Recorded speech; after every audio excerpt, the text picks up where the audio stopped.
Alright, as requested, I'm coming back with the full opinion of the Street Fighter Alpha movie.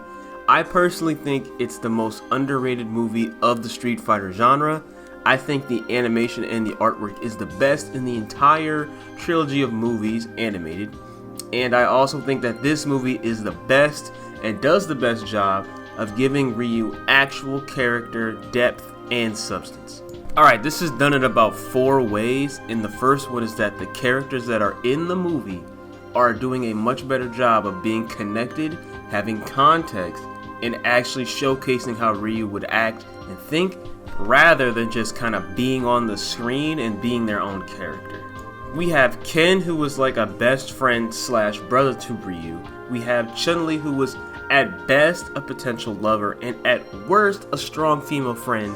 Then we also have Sakura, who is a character who is both inspired and infatuated with Ryu.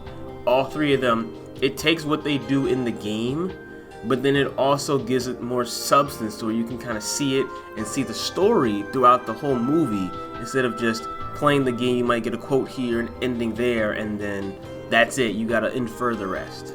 In my personal opinion, Chun-Li is feeling Ryu heavy. First off, if you watch the first video, you'll see why. Second, she looked him up without any knowledge or reason, but she got him. Then third reason, she goes to the underground tournament to find him. Fourth reason, she's the one to pull him out of his dark, depressive corner after the underground fight. And fifth, finally, she follows this man to go find Akuma. Who is following anybody to go see anybody like that if you don't like them in that way? Just talk to me. Come on, bro. Come on, bro.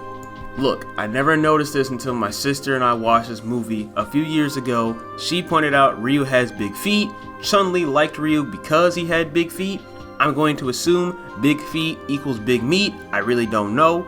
Another thing, Ryu Chun-Li, my favorite pairing in Street Fighter they haven't done. I hope in Street Fighter 6 they actually do something with it. Speaking of characters, now we're gonna go on to Shun, who is probably the most unique thing in this movie.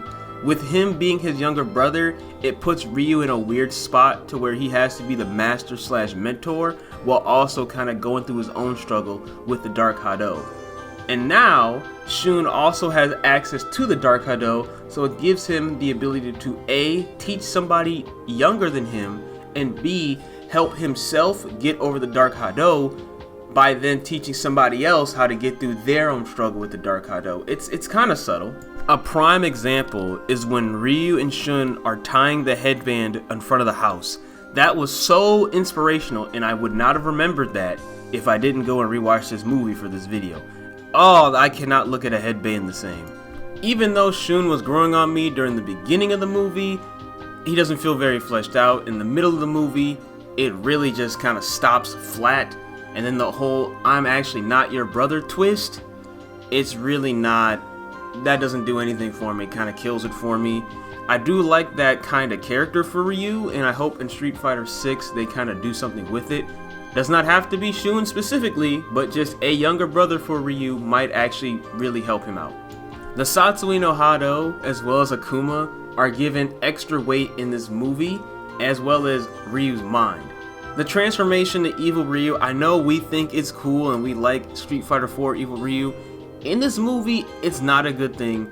It's a constant threat, it's a constant trigger, and anytime it happens, everybody involved is in danger. Ryu can't control it, the power skyrockets, right? Akuma's more of a force of nature sort of villain, right? So it's kind of like Akuma's where Ryu does not want to get to, but he knows that's where he can end up, which again is kind of similar to how the game works. When you see him in the movie, because he's been built up so much, it actually like feels important and feels like this is a turning point for Ryu that he has to get to, right?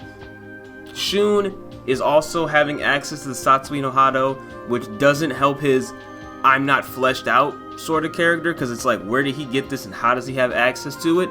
Really feels out of left field.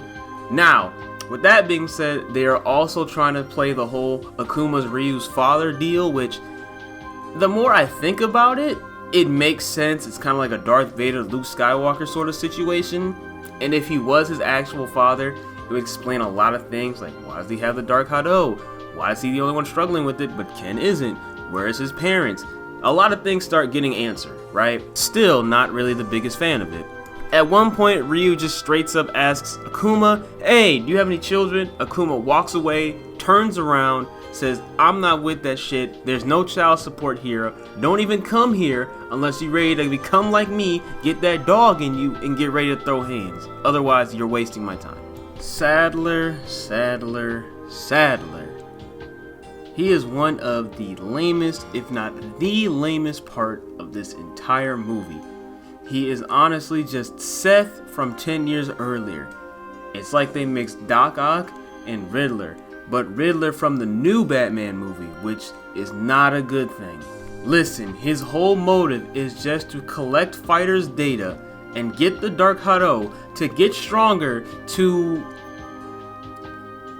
Yeah, exactly. That's it. I don't know, because this movie sucks at giving him an actual villain backstory and real reason besides standard Street Fighter, hold a tournament, collect data, make a super soldier or cyborg or whatever, and just have them fight. Like, that's every Street Fighter story, and this one is no different.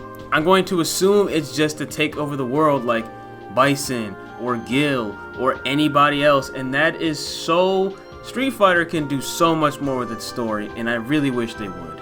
There's no build-up with Sadler. I hate that name. There's no backstory with Sadler. We don't even see him enough in this movie to connect or care about him in this one appearance.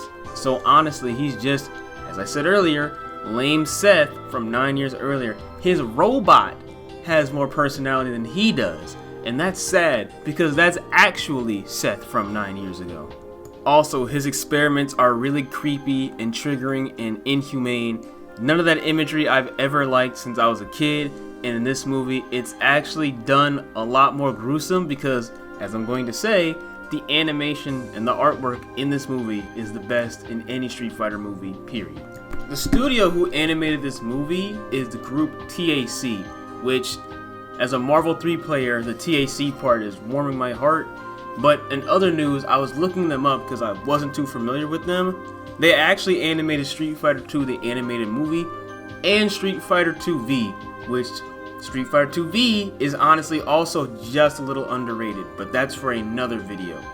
The entire movie could go in this highlights section, but a few key points for me: Ryu versus Ken when they're in the forest thing, Ryu at the beginning, which I made a video about already, when Ryu goes to visit Akuma, when Ryu is fighting in the underground alley, when Ryu and Shun are training, when Ryu and Shun are tying the headband, almost forgot his name for a second, every time a Hadouken is charged up or thrown, when Ryu is talking to Rose. If you're noticing a pattern here, Ryu is really the highlight of this movie in terms of, well, everything. Last thing before I wrap up this segment is when Ken is charging up his Shoryuken at the end. That was really beautiful. I could say, like I said earlier, every frame in this movie is animated and drawn really well. So I'm just gonna leave it at that. And you made it to the end of the video, so I appreciate you for getting this far. I'm not gonna lie, I had a lot of fun making this video, and for those of you who made it to the end of the last video, I appreciate you. I want you guys to comment SuperCritique if you guys want to see more of this content, because I plan on starting a different channel, which is just going to be me talking about my opinions on the things I care about in anime, video games, comics, movies, etc. I don't want it to bleed into this one, so we're just going to try to focus it up and go over there. So the next video in this series is going to premiere on that channel, so I need you to seek SuperCritique, and I'm going to put the link in this video, that way you guys can just follow along and it'll be smooth sailing from there. I hope you all enjoyed the vibe, and I hope you all continue to catch the next ride.